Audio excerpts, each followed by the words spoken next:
Well, good morning and welcome to Hudson Institute. I'm Ken Weinstein, President and CEO of Hudson Institute. Welcome to the Betsy and Walter Stern Conference Center. Hudson Institute, as you know, is a public policy research organization dedicated to strong and engaged U.S. international leadership in partnership with our allies. If you look at the history of Hudson going back to 1961 and our founding by Herman Kahn, it's pretty clear that there is no partner that has been more important to Hudson Institute than Japan. And this dates back to Herman Kahn's early work in 1962 when he predicted the rise of Japan as an economic superpower. This was at a time, if you remember, the otherwise immensely insightful General de Gaulle, then President of France, dismissed Prime Minister Ikeda as a mere transistor salesman during a trip to Paris at about the same time. And Herman's work proved to be incredibly prescient and a decade ahead of where most other analysts were. These ties continue today to the current government, to Prime Minister Abe, who was Hudson's 2013 Herman Kahn Award honoree. And at a major event in New York City, he announced the key concept to his foreign and defense policy, the notion of Japan's proactive contribution to peace. And we were truly honored to host Prime Minister Abe that day, and we're honored to have a strong relationship with elements with the Japanese government and also with the Japanese people. Now, the center of Hudson's work on Japan and the center of a lot of our foreign and defense policy work has been at the intersection of technology and policy. Herman understood the dynamic impact that innovation could have as the engine of economic progress for Japan as Japan emerges as a high-tech economy, and as he later predicted the other high-tech economies of the region would emerge: South Korea, Singapore, Hong Kong. And today, our work continues apace. It is a very challenging time for security in Northeast Asia due to a more assertive China, North Korea as well, and the critical importance of maintaining the qualitative military edge has become all the more important, especially at a time when the United States has begun to reassess some of its longstanding military doctrines and activities. Now, Hudson has become significantly re-engaged in this area in the last couple of years, thanks to the man who's going to be hosting today's event, my colleague Arthur Herman, who's a senior fellow with us. Arthur is, of course, a Pulitzer Prize historian, Pulitzer Prize finalist historian whose work on Asia is of tremendous importance, whether it be on India or a new book that he's currently finishing up on MacArthur that's going to come out next year. And I urge all of you to pay close attention to Arthur's new book on General MacArthur. It's an important book and will be an important history also for looking at Japan. Arthur is a regular contributor to the Nikkei Asian Weekly and the National Review, and he's leading a major new Hudson initiative on U.S.-Japan defense technology cooperation. And as part of this initiative, we are very deeply honored to have with us a man who is the new head of an important new agency that's been set up at the Japanese Ministry of Defense, Dr. Hideaki Watanabe, who is the commissioner of ATLA, the Acquisition Technology and Logistics Agency. This is his first major public event in the United States, and his agency fits into a much broader strategy that the Abe administration is pursuing on defense technology, on procurement reform, and on defense production reform. So we're all looking forward to what should be a very fascinating discussion. I can't imagine anyone better than Arthur to guide this discussion, and we can't imagine anyone better than Dr. Watanabe to be our interlocutor today. So we give you a warm Hudson Institute welcome. Let me ask you to come up here, and we will get underway. Thank you very much.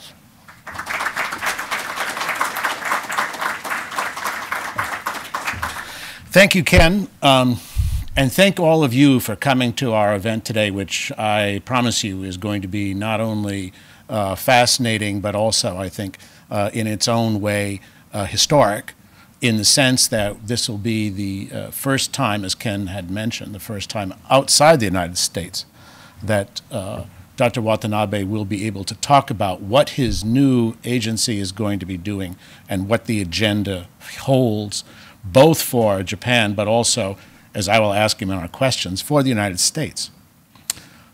All the world is talking about Japan's new defense posture and new proactive outlook on world affairs. It is the stuff for discussions for journalists, the media, scholars and experts all across the United States, all across Asia. It has been the subject of considerable speculation, particularly on the part of the uninformed, and particularly in the media, that this, wondering whether this is a resurgence of a Japan of an earlier time, of a Japan which is militarizing, of a Japan which is becoming, in a sense, returning to habits, bad habits from the past. But I think all of us in this room know why this new defense posture is coming into existence. It has to do with China. And China's increasingly aggressive moves, both in the East China Sea and most recently, of course, in the South China Sea, as elsewhere too, from the Indian Ocean reaching across even to the Arctic. This new security environment, which has now been generated by China's moves, has forced many of its neighbors, not only Japan, to take a more proactive stance in this direction. It's simply that Japan's stance here is one that has become sort of more prominent simply because it does represent a major change in the way in which Japan handled world affairs, particularly defense matters, in cooperation with the United States and in cooperation with its neighbors. And what we've seen over the last couple of years has been a sea change in that direction. Let me just remind you of some of the important steps that have been taken in the last 2 years. We've had, for example, the Abe government release the very first national security strategy, the National Defense Program Outline, in December of 2013.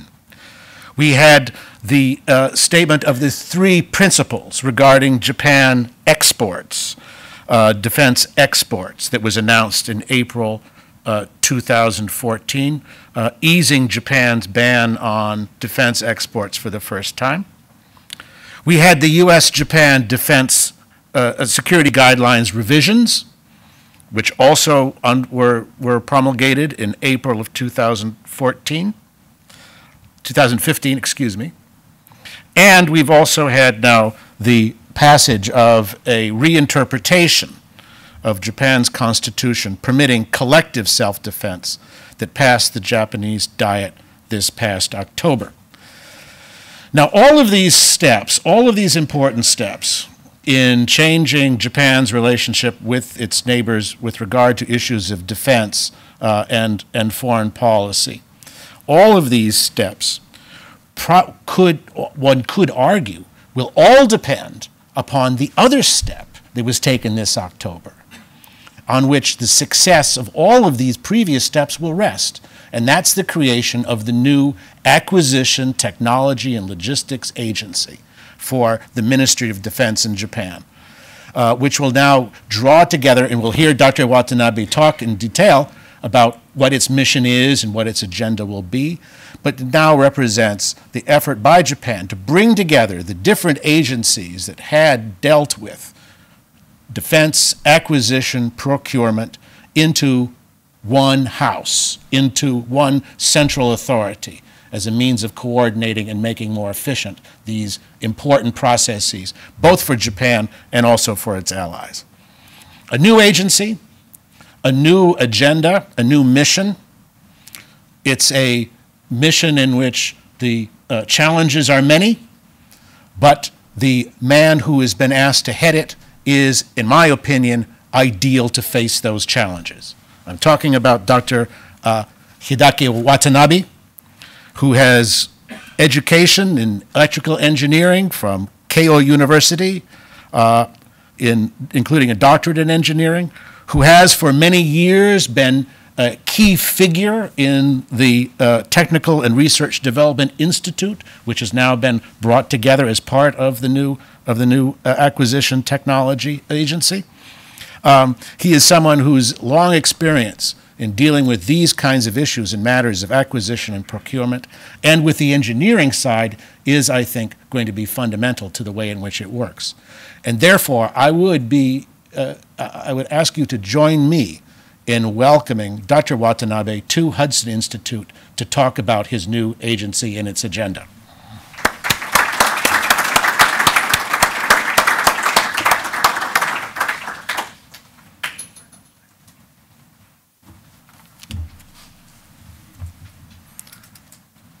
Thank you for your kind introduction. And ladies and gentlemen, my name is Hideaki Watanabe. I am the Commissioner of the Acquisition, Technology and Logistics Agency, ATLA, ATLA for short. I'm glad to have this precious opportunity of speaking in front of these distinguished guests today. The new agency established on October 1st is named after the ATLA in the Pentagon, will take the central role in addressing equipment policy subjects that we see now expanding in Japan. When we look at the Asia Pacific, our security environment is becoming increasingly difficult, and we are faced with complex and serious security challenges. We are now witnessing North Koreans developing nuclear weapons and ballistic missiles, Chinese rapid military build-up in wide-range areas, and their operations in both South and East China Seas. China's unilateral actions raising tensions in forceful attempt to change the current status is a shared concern of the international community, and it is important for us to cooperate with the U.S. and the international community to keep the sea open and peaceful. Japan supports the recent operations by the U.S. In the region, as those are on the same direction of the international society.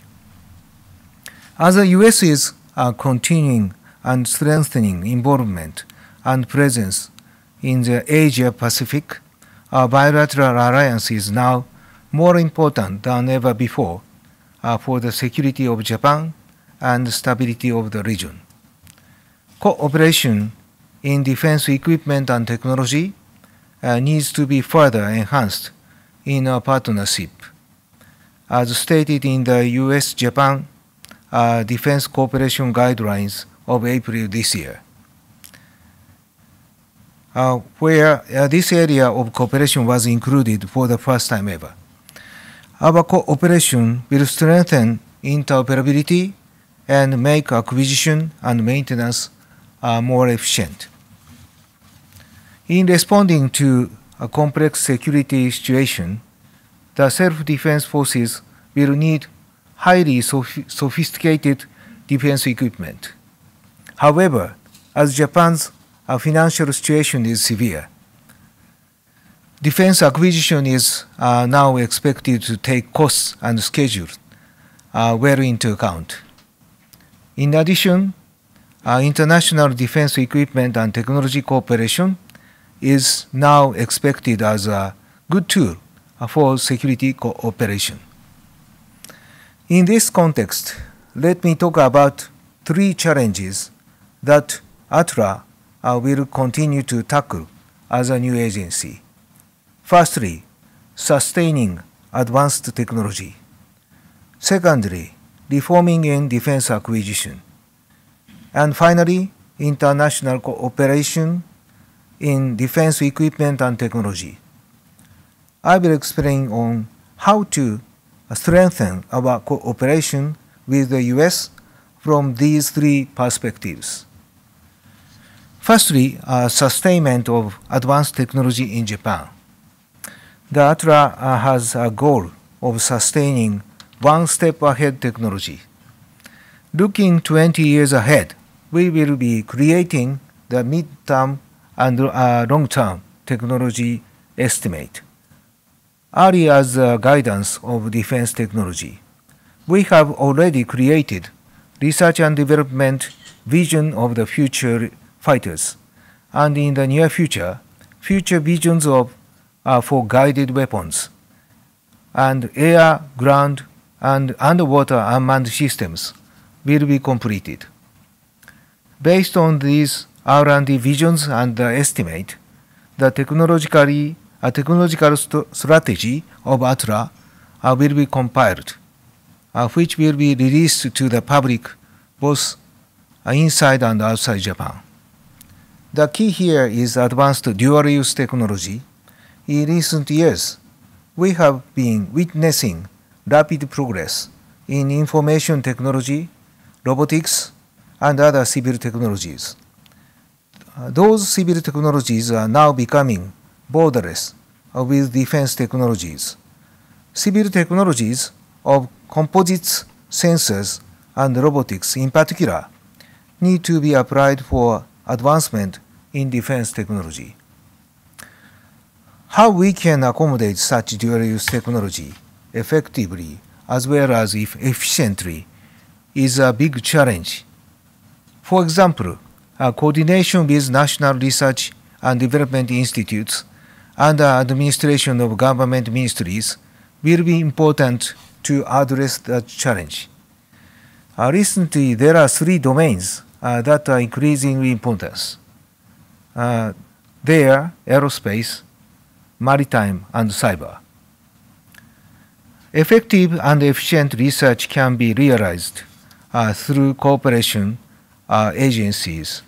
Cooperation with agencies such as JAXA in the field of aerospace, JAMSTEC in the maritime domain, NICT in cyber domain. JAXA stands for Japan Aerospace Exploration Agency, deals with overall research and development in the field of space development, and they advise the government as well. And JAMSTEC, which stands for Japan Agency for Maritime Earth Science and Technology, is the organization established for the purpose of fundamental marine technology, technological cooperation, and promoting research in maritime technology.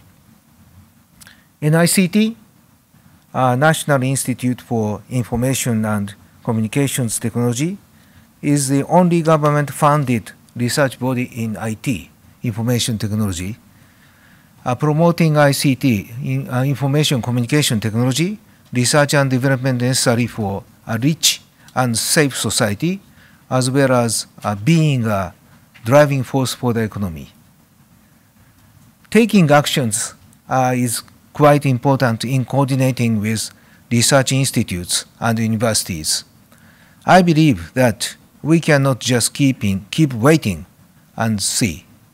Not every action will turn out to be successful, but only by actions the network will continue expanding.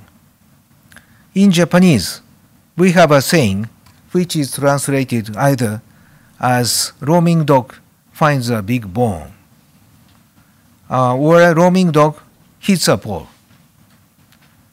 If you pick the first translation, it means that if you want to do something, take an action and you will get good luck. I have visited many research institutes and universities until today to deepen cooperation. If you choose the second translation, it means that if you do something new, it could lead to a disaster. Being an optimist, I forget about the second translation. Always being positive and continue taking actions is an important position for promoting cooperation with those institutes. By the way, please don't misunderstand. The members of the ATLA are all highly qualified, and all proud to be defense professionals, and they wouldn't like to be compared to dogs. I introduced this Japanese phrase to you today, but I have to be careful when I say it inside ATLA. As I explained, the ATLA will continue our efforts to sustain advanced defense technology, and based on the technology, we would like to help advance our bilateral cooperation.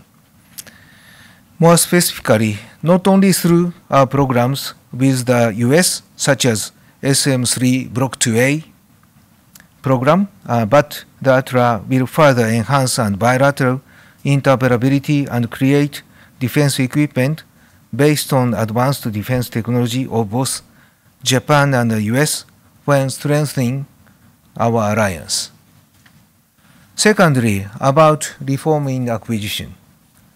Faced with increasingly difficult security environment of the Asia-Pacific, Japan needs to acquire high-performance defense equipment that can enhance our deterrence for the defense of Japan and security of the region.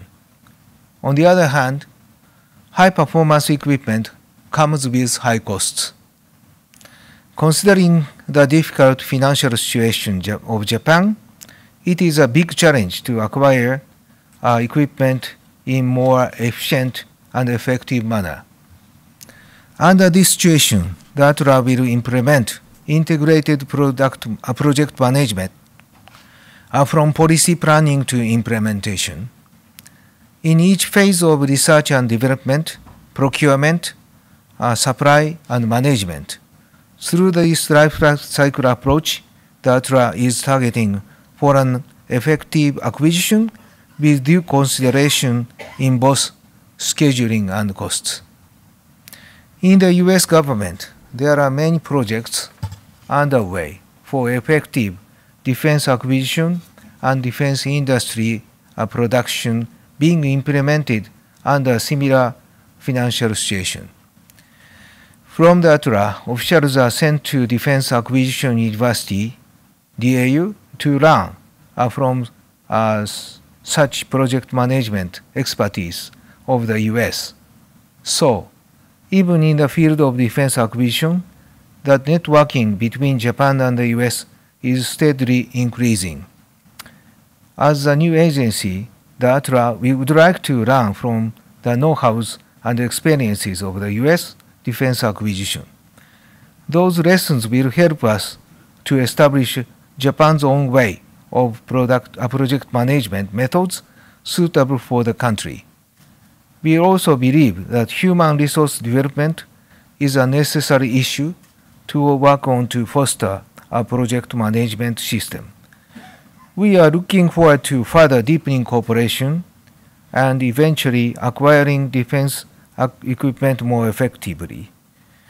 Together with the project management, the ATLA will consider the optimal procurement method in the future.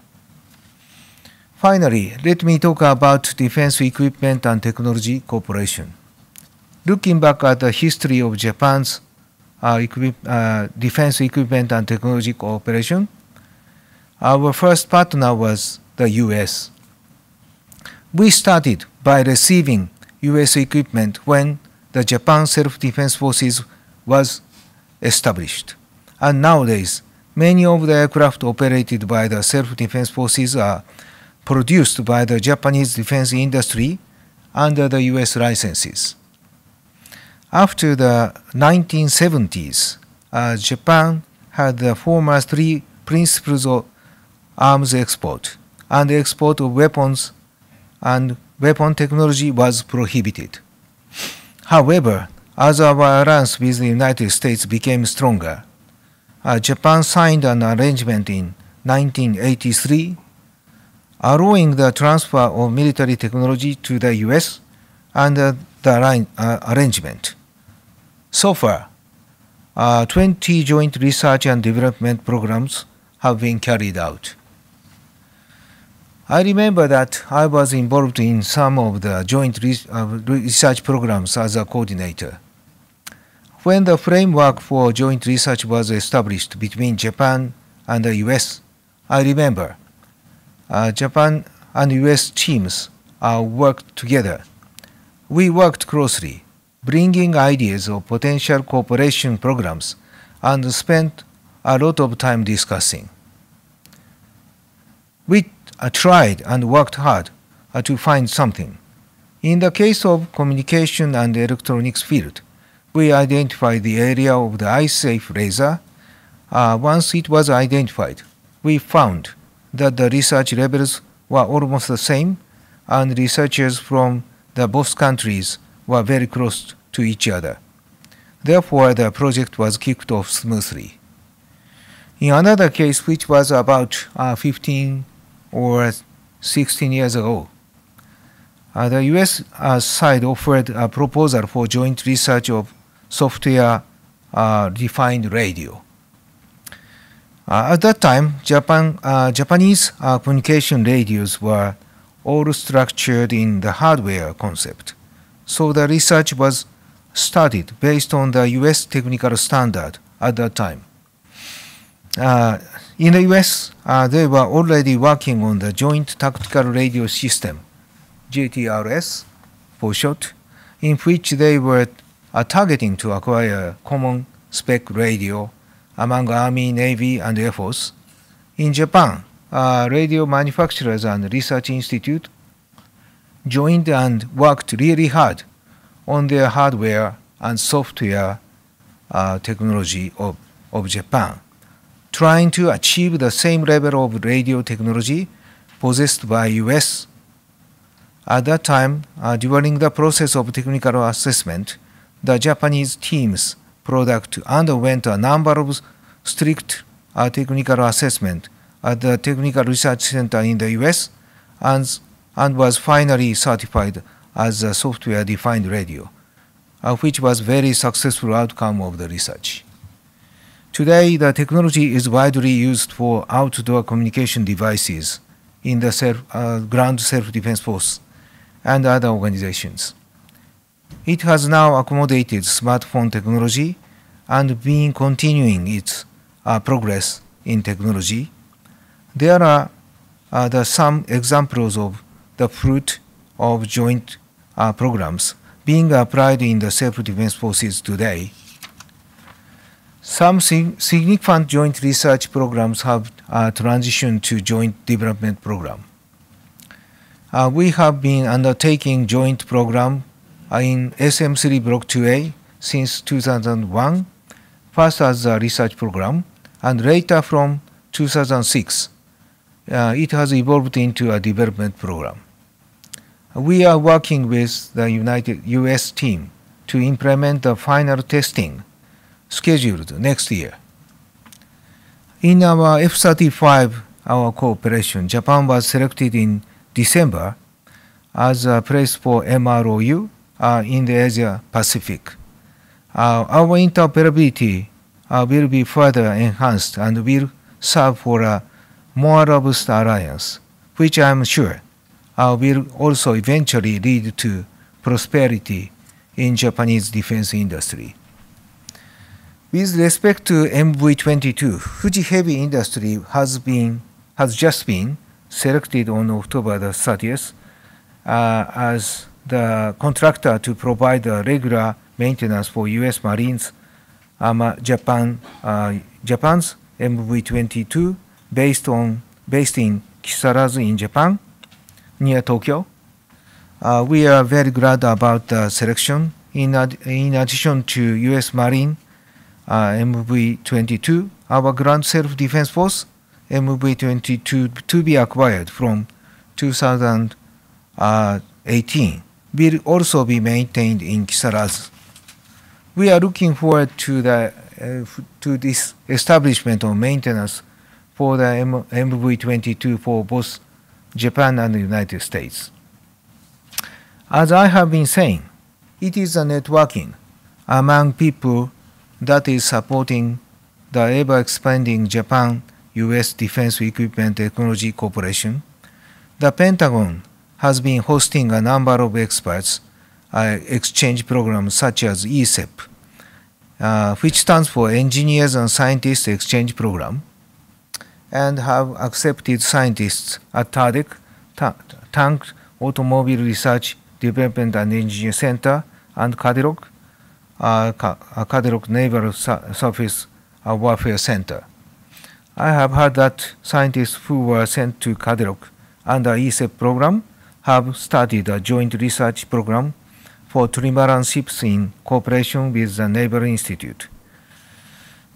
The mutual confidence between our countries has helped the smooth implementation of the program. The ATLA is looking forward to continuing sending members to those programs and continuing support to promote defense equipment and technology cooperation with the US. In April last year, the government of Japan adopted the new 3 principles on defense equipment and technology. Since then, we are increasing our interactions with countries such as Australia, India, ASEAN nations, and Europe. The purpose of our defense equipment and technology cooperation is to serve security policy of Japan. The future cooperation in this field will also be intended to serve the security and prosperity of the Asia Pacific and wider international society. We are also looking forward to appropriate opportunities to work with the US for cooperation and cooperation with other nations. The agency is still new, and there are many subjects ahead of us.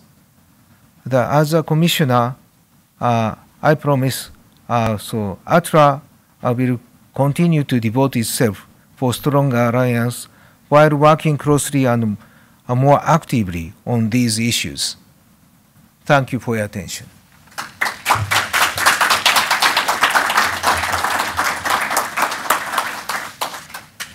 Thank you very much. Have a seat. Thank you. Go ahead.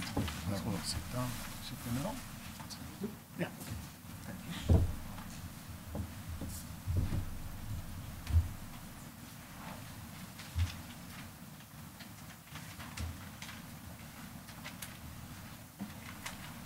Make sure I've got my papers with me.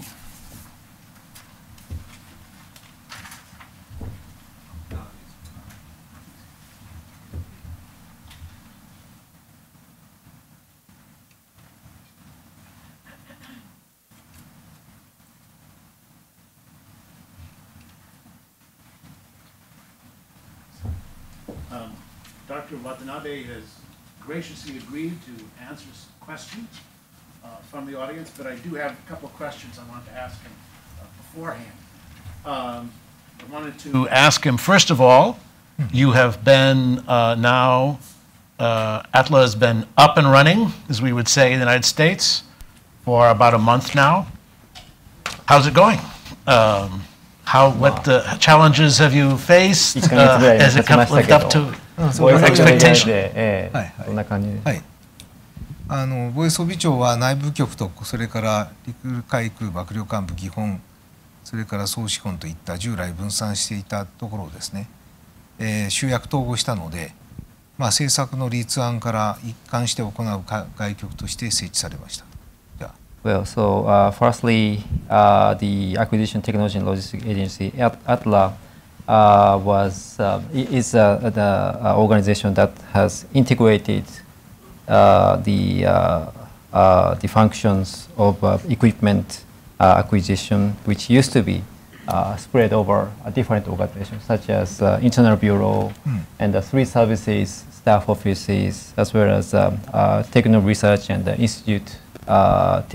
Research and Development Institute, TRDI, and the procurement agencies. And so we put them together, and as a new agency, we are going to take the central role in the equipment policy, from the policy making to the implementation of those equipment programs.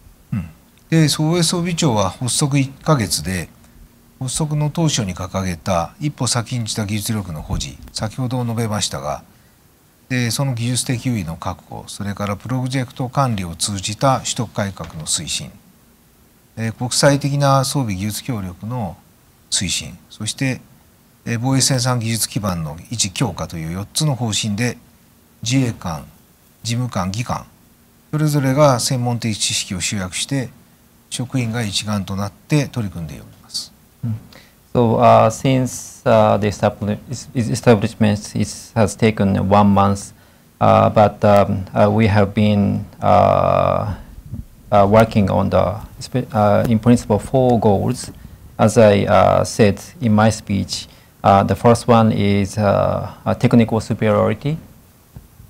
We are trying to secure and guarantee that Japan will have the technology that is 1 step ahead. And secondly, acquisition reform. We do this through the project management systems. And thirdly, we are working on the promotion of cooperation in the field of equipment and the technology with other countries.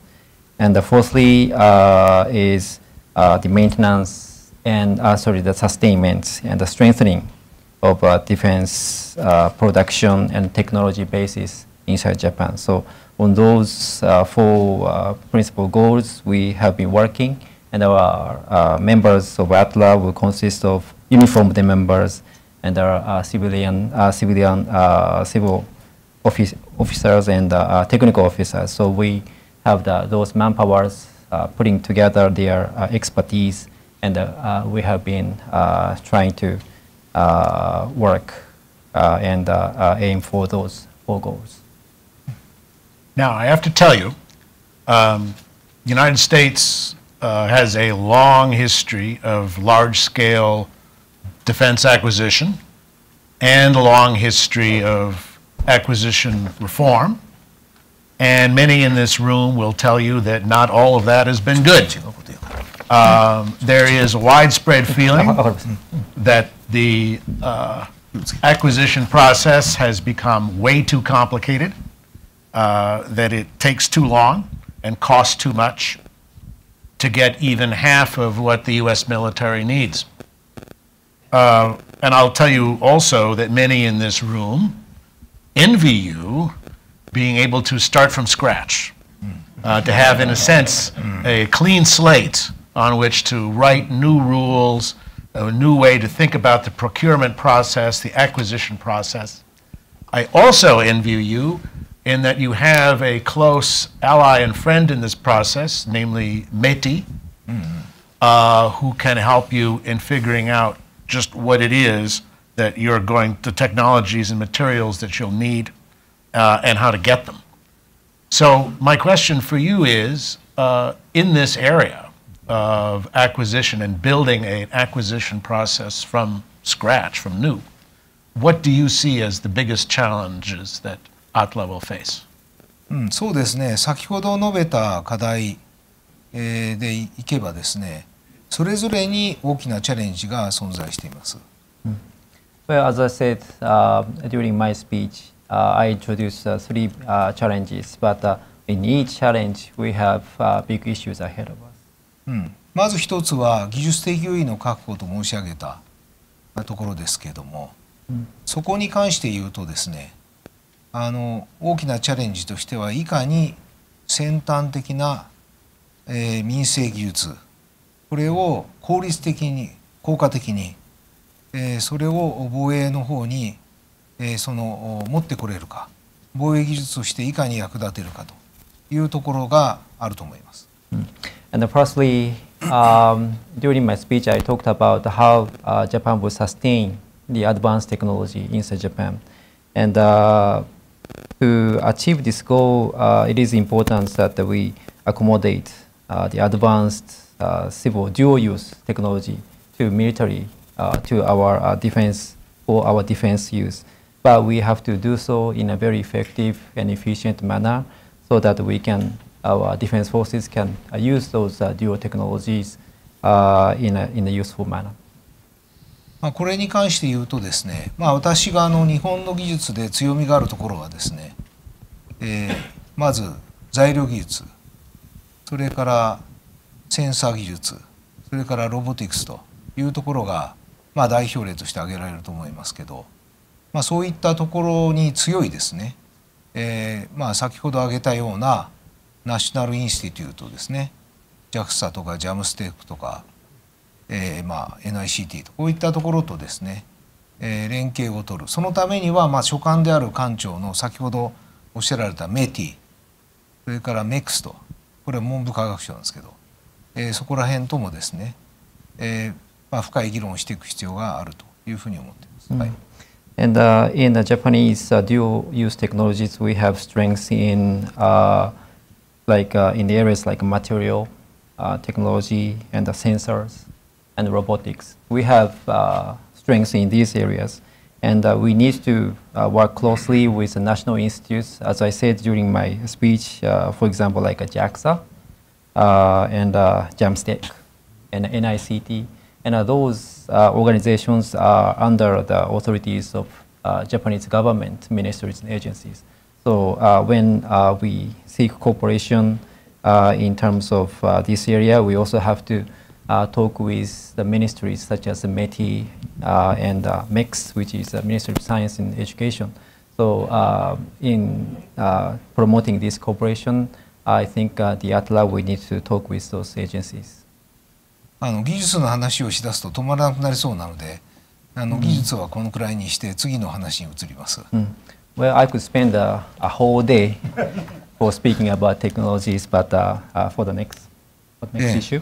で、調達改革の話ですけど、これに関して言えばですね、先ほど述べさせていただいたように、防衛省として初めてプロジェクト管理、こういうものを導入していきます。で、これがですね、これから米国のプロジェクト管理について我々は真摯に学んでいく、それを応用していきたいと思いますけど、それを日本の調達制度にいかに根付かせるかというのが、これは大きなチャレンジだと思っています。And secondly, about acquisition reform, as I said during my speech, that this is our first time in Japan to introduce the concept of project management. And United States has already had this concept for a long time, so we like to learn about this concept from the experiences from the US practices of project management. And the challenge is how we can learn from the United States and we can implement it inside the Japanese project management system. I think that is a big challenge. 代表的な2つの例を述べさせていただきました。他にもいろいろな課題はありますけど、ちょっとこのくらいにしておきます。So those are the two big representative challenges we're facing. Thank you. I'd like to talk for a minute about the pending submarine deal with Australia. And I wanted to ask you, in your view, what lessons can be learned by Ministry of Defense, but also by ATLA from this experience? 大変タイムリーな質問をいただいたと思います。This is a very good timing. The question of a very timely questions for Japan. これはですね、まず日本政府が本年5月に、オーストラリアの行う、将来潜水艦の選定の手続きに参加したところから始まります。Well, this program of Japanese government trying to cooperate with United States, the Australia began May this year when the government has decided to join the process for the selection of the future submarines by the Australian government. 技術的にはですね、オーストラリア側の要求についてどのような協力ができるか、ベストな案を提示するように、現在は検討中でございまして、まだ経験からですね、それを総括して申し上げる段階にはまだございません。But and our position is trying to provide the best possible technical cooperation to the Australian side, but the process has just started and is still under consideration within the Japanese government.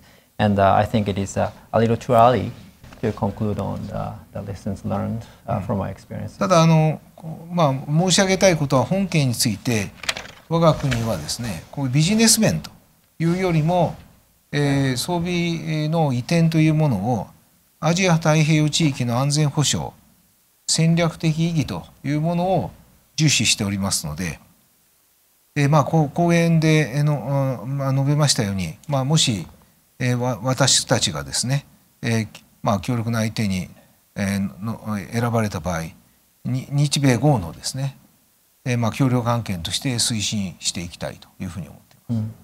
And when we think of the cooperation with Australia in their future submarine programs, it is not just a business that we are dealing with. We are talking about how we can strengthen the security situations, the environment inside Asia Pacific, and how it is significant strategically in terms of security. So it's not merely the transfer of one equipment to Australia.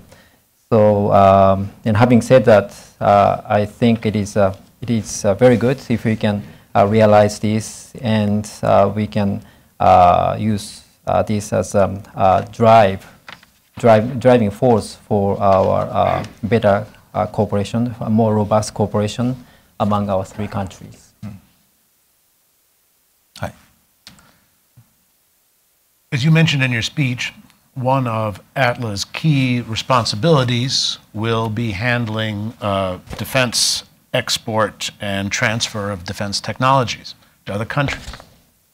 Now, one of the ways in which the Department of Defense has done this effectively for years is through a foreign military sales office inside the Defense Security Cooperation Agency. And what the United States has discovered is that many countries actually prefer the foreign military sales process, the FMS process, for a number of reasons. One is that this way, since they are government-to-government arrangements for transfer of technologies and defense articles, it means, for example, that the government guarantees that maintenance, refitting, replacement, and upgrade of systems within the whole life cycle of a system will be taken care of, and also that the government provides a range of other sorts of services, such as training, such as a range of other kinds of basic services that may go beyond the capabilities of a single defense company or a group of companies, and that gives it, again, that kind of guarantee through the entire life cycle of the systems being transferred under FMS. So my question to you is, as ATLA now looks ahead to the export issue, is there a thought about creating such an FMS process within the ATLA system? これについてはですね、我々はご承知のように昨年、その移転三原則、防衛装備の移転三原則が策定されるまで武器輸出に関して原則禁止されていましたので、我が国企業にもですね、それから政府にもまず装備移転に関するノウハウというものがありませんでした。Firstly, in answering this question, we have to tell you that before the adoption of the new three principles, defense equipment over technology, before that, the export of weapons and weapon technology was banned, was prohibited. And so we do not have much know-how about, including our industry, defense industry and government. We do not have much know-how about defense equipment transfers. 移転三原則のですね、理念を申し上げますと、我が国としては平和国家としての理念をですね、基本的に維持し、で、装備の移転を認める場合も要件について厳格に審査すると。そして政府の関与と管理の下で円滑な推進を図るというふうにしております。And under under the three principles, we maintain the notion of a peaceful nation, Japan as a peaceful nation, and so when we consider transfer of technology and the weapons to outside Japan, we will go under those. Each case will go under the strict examination, and with much involvement and the control of the Japanese government, the cases will be examined, and so under those criteria, we will promote that kind of transfers. それでですね、そのような中で装備移転について政府がどのように関与するかというものを、有識者に防衛省から有識者に諮問を行いまして、本年9月に報告書をいただきました。現在この報告書を踏まえてどういった制度が必要であるか、防衛装備庁内で検討を行っています。So in terms of those new three principles, we have organized a panel of experts inside Japan, and we have held the number of a series of consultations and discussions inside Japan on how the Japanese government can be involved in the defense equipment transfers. And just in September this year, the report on those expert meeting was out, and the Japanese government and ATLA are looking at the contents of the report, and we are considering in the future what kind of systems should be in place. あと FMS のお話がございました。FMS 制度については米国の FMS 制度と同様の制度を構築しますとですね、大変膨大な人員や予算が必要となること、また世界各国からですね、多種多様にわたる調達要望がある米国と我が国では状況が大きく異なるということを踏まえるという必要があると思っています。So having said that, as an answer to your question, for military sales systems, if we in Japan, if we want to create this system like the one in the US, I think we need to have more manpower, more budget to implement that kind of systems.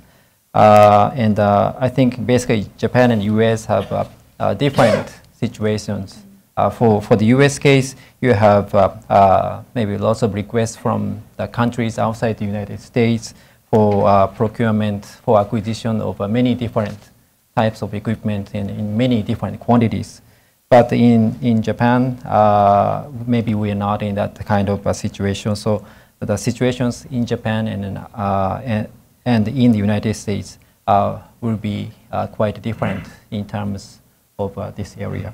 そのため政府がですね、移転先の国、そことですね、直接契約を結ぶということではなくて、どうすれば企業が実施するですね、その移転事業、これを支援できるかという観点で検討を行っていくこととしております。So at this moment, at ATLA, we are looking at how we can promote, how we can support our domestic defense industries, trying to transfer, trying to export, trying to sell their products outside Japan instead of the mode of government-to-government contract when we do this kind of cooperation. Before I open up to questions from the floor, one final question. You've laid out for us the agenda for your new agency.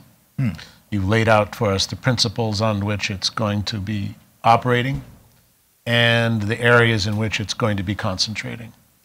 So my question for you is, how can the United States help?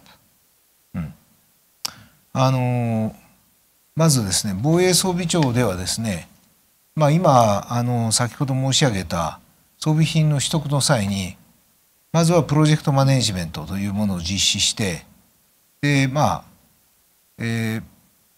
非常に緊張するですね安全保障環境の中、自衛隊に求められる装備品というのは高度化複雑化してきますので、その要求に応えれるような装備をいかに、適切なコスト、低価格で、しかもスケジュールを短くですね取得するかということが大きな課題でございます。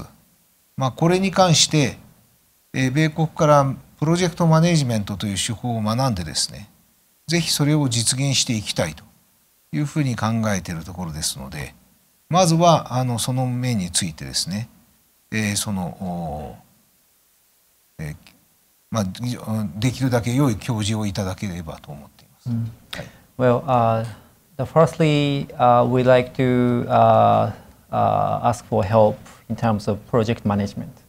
As I said during my speech, that the ATLA is now trying to accommodate the concept of project management in Japan, and looking at the security situations in Asia Pacific, and the self-defense forces will require high performance equipment, and we have to be able to respond to that requirement. And when we do so, we have to also take into account the costs and the schedule, how much cost is appropriate, and what's the schedule, what's the deadline that self-defense forces would need those kind of defense equipment. So we have to be in time in terms of the delivery of those kind of equipment. So as I said, that for the project management concept that we're going to introduce newly to ATLA, we like to learn from the expertise and the know-hows of the United States project management practices. Thank you. For questions, if you can wait until a microphone comes around, and then if you could identify yourself and your affiliation, or at least as much of an affiliation as you care to identify yourself. I've got a question here, and then we'll go to the corner here. Thank you, Arthur, for another great event, and Dr. Watanabe for sharing your insights with us. I really appreciate it. My name is Brant Pascoe, and I'm an attorney here in town. I have a question about strengthening defense cooperation between the United States and Japan. Although there's clearly high-level interest in both governments to do more, sometimes at the working level, there's still frictions. For example, a year ago, I was working for a client on an export control license for a camera for end use by the government of Japan. And to my enormous surprise, the license was denied. I'm curious if you have insights into perhaps framework type things that could be put in place to facilitate greater defense cooperation between our two countries. Thank you. 日米では高いレベルではその防衛協力もどんどん進めていこうという考えがあるんですけれども、実際にそういう協力をやっていく下のレベルの間ではまだまだ制度上の問題とかですね、いろいろ違いが日米間で相違する点がまだまだあると思うんです。で、例えばフレームワークを日米間で設置したりですね、そういうことも考えながらその日米間の下のレベルでの防衛協力もスムーズに今後なっていけばいいと思うんですけれども、そのことについて何かどのような考えがございますか。ご質問ありがとうございます。大変我々としてはですね、まず防衛産業技術基盤のですね強化というものも一つのターゲットに考えております。その観点でですね、防衛産業の状況、それから今おっしゃられたようなそういういろいろな構成品レベルというかですね、そういうところの部分についてもスタディをしていく必要があると思っています。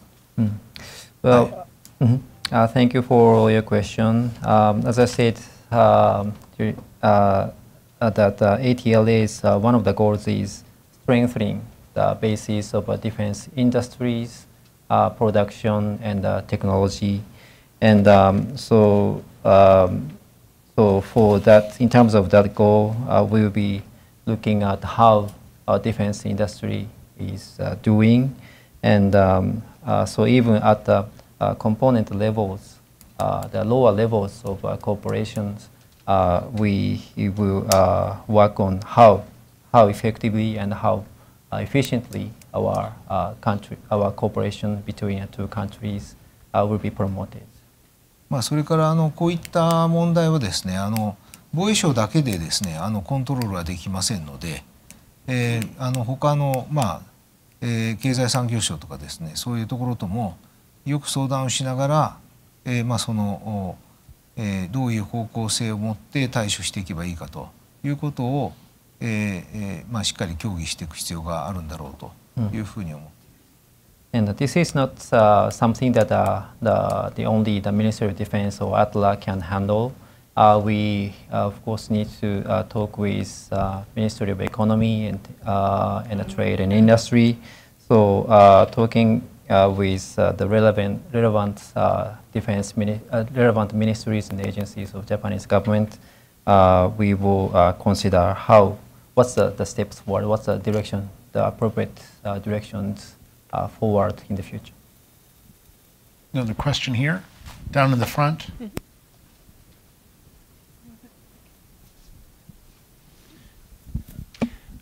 Dr. Watanabe, thank you for your excellent and informative speech. I'm Stephen Piper, a consultant for many years focused on international technology cooperation, especially with Japan. You concluded in saying that ATLA will work actively on international cooperation issues. This leads me to ask, will ATLA actively encourage Japanese companies on an individual basis to discuss with their U.S. counterparts, to discuss their R&D interests and technological capabilities, even before there might be a government-to-government project? Again, thank you for being here, sir. Domo arigato. もちろん政府レベルではなくて、日本の防衛産業としてもいろいろやっていると思いますので。私は協力の仕方はですね、多様性があって良いと思っています。ただですね、アトラが一番最初にアトラ防衛装備庁がですね、しっかりと取り組むということはまず政府レベルでですね、その民生の技術を取り組むということを申し上げたということでございます。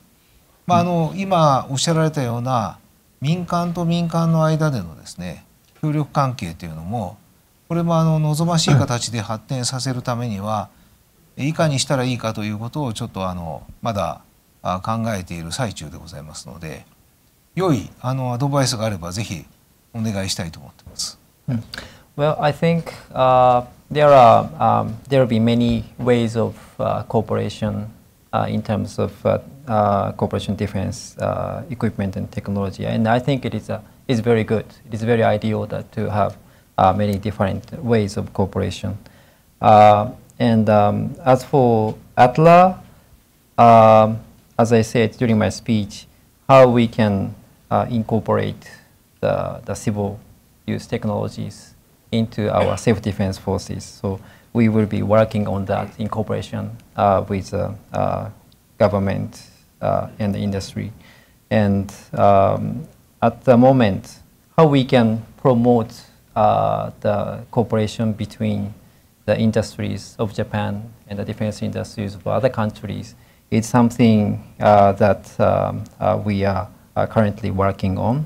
But we will continue to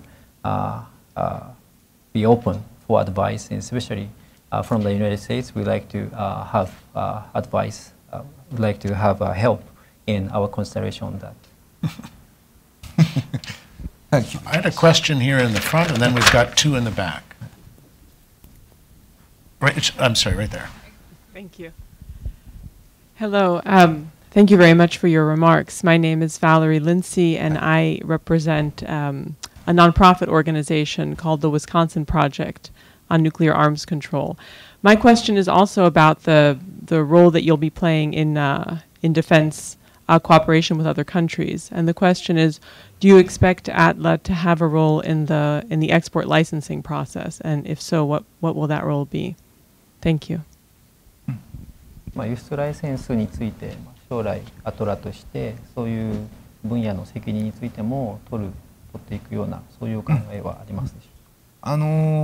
今回ですねやっぱりその装備庁を設立するにあたって、技術の管理についてですね非常にしっかり考える必要があるというふうに思っております。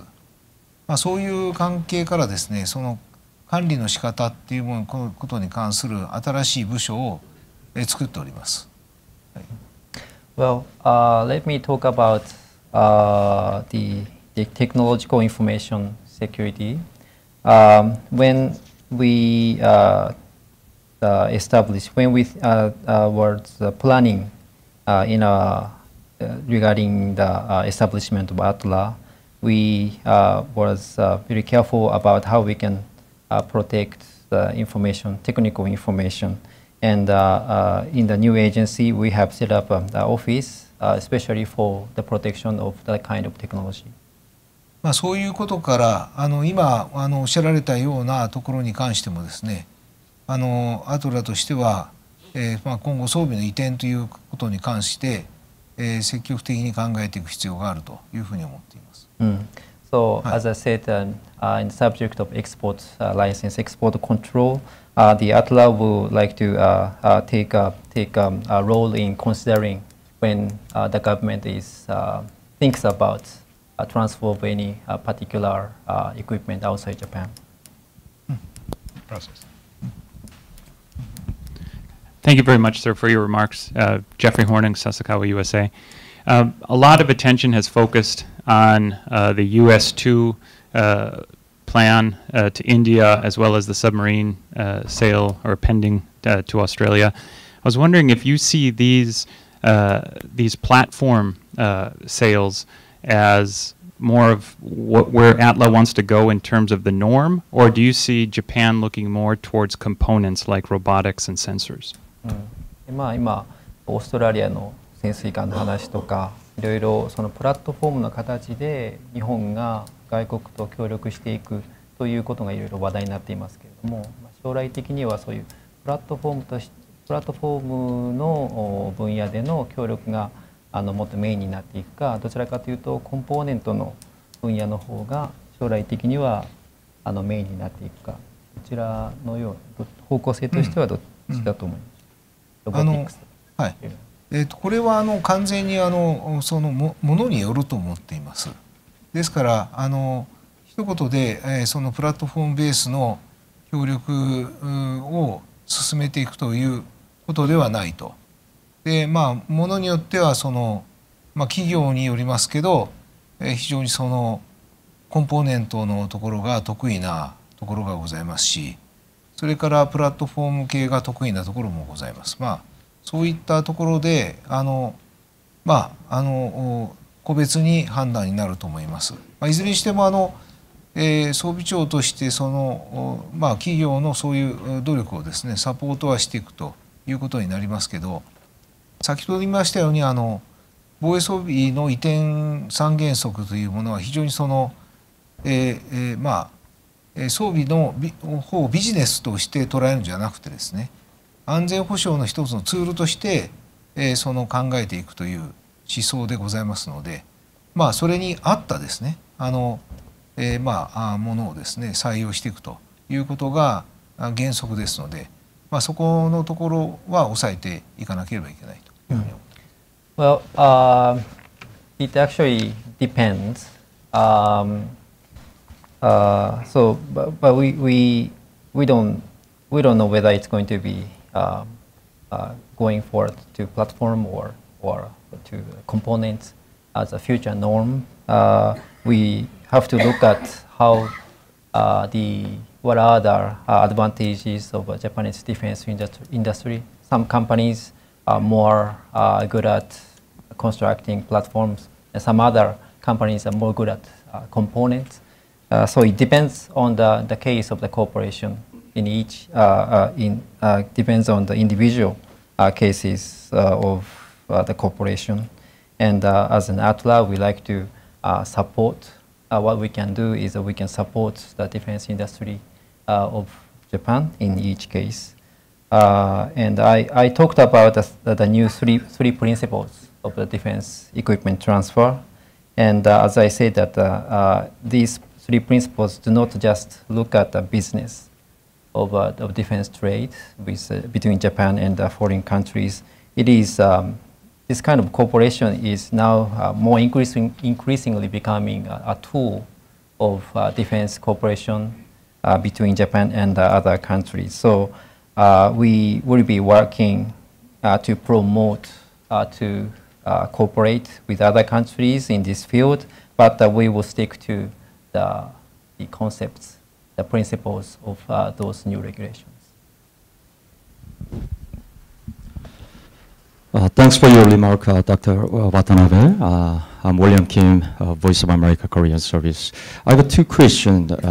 First, you mentioned the North Korea's nuclear and ballistic missile threat. So I'd like to know what kind of the defense and weapons program do you have or you want to add for the future threat from North Korea? And second, what kind of a cooperative program with ATLA, Republic of Korea, in terms of your task? If there is what's the obstacles to strengthen cooperation with the ATLA, and what kind of plan do you have now? Thanks. 2つ質問あって、最初北朝鮮の、弾道ミサイルの脅威について話ありました。このようなその脅威がある中で日本として、どのようなプログラムですね、今後考えているか。で2点目は、日本と韓国の間の、この分野での協力なんですけれども、もし何か問題になっている点とかですね、日韓の協力を進めていく上で問題になっている点とかがあれば教えていただきたい。最初の質問の方はですね、まさに今先ほどご説明してたんですが、SM3 ブロック 1A っていうのが今イージス艦発射型の、そのバリスティックミサイルに対するですね、そのインターセプトするそういう手段でございます。それで、さらに今、米国と来年終了の見込みで一緒にやっているのが、ブロック 2A というその拡張バージョンで、さらに高度なですねミサイルのそのインターセプトができるそういうものをやっております。Well, for the first question, our self-defense forces are now equipped with SM3 Block 1A as a missile defense systems which can be launched from our Aegis ships. And as I said in my speech, we are now working on the United States on the program of SM3 Block 2A that will be able to intercept more advanced ballistic missile threats. And that program will be completed next year. I know your schedule is tight, but should we take one more question? もう一つ。もう一つ。We had another question, right? Another question from the second question. Oh, the second question. Oh, I'm sorry, I'm going too fast. セカンドクエスチョンの方で韓国との話なんですけれども、これもですね、多分いろいろなことがあると思いますけど、韓国との交流っていうのは今後国と国でですねいろいろ話し合いがされていくと思いますので、その方針に沿ってですね考えていきたいと思います。技術的なことで言えばですね多分一緒にやれる面というのはあるんだろうというふうには思っています。Between Japan and the Republic of Korea, we have had some issues between the two countries, and so in the future discussions between our two governments, there will be some directions some way forward in the future. So in line with those principles between two countries, we will continue our cooperation. And in the area of technology, I think that there are some rooms of cooperation between our two countries. So we would like to take a look at our future bilateral cooperation in this area too. Now, one more question. There to the front gentleman here on our right there. Right there. Thank you very much. I have a slightly broader question, and that is... I'm sorry, again, name... Oh, sorry. My name is Michael Yehuda, and I'm a visiting scholar at George Washington University. Given the fact that there's such a long time, quite often, between developing a weapons system and being able to apply it, obviously there's a need somehow or other to try and think ahead about the future scenario which Japan will face. Now, there's obviously, as you said, there's a lot of overlap with the United States, but Japan also has its own special needs and characteristics. So is your new agency involved at all in trying to project ahead as to what might be the future needs? 今後、いろんな日本とアメリカでオーバーラップしている点もありますけれど、日本独自のその状況とかという面も今後あると思うんですけれども、その将来的な観点から現在その防衛装備庁としてどういった方向で今後の装備について、非常に装備というとすごく時間がかかってですね、その調達までいろんな計画とかを通して実現していくものなんですけれども、その将来的な観点から防衛装備庁としてどういうふうに考えていくか、そういうことをお聞きしたい。先ほどこれに関しては申し上げたんですが、我々技術戦略というものを作ると。でそれは20年後ぐらいを、見通したですね装備について検討してですね、それについてそのビジョンを作っていくと、主要な装備ですね、そういうことを考えていきたいと。でそれによって技術力、それから装備というものを考えていくというふうに、とりあえず考えています。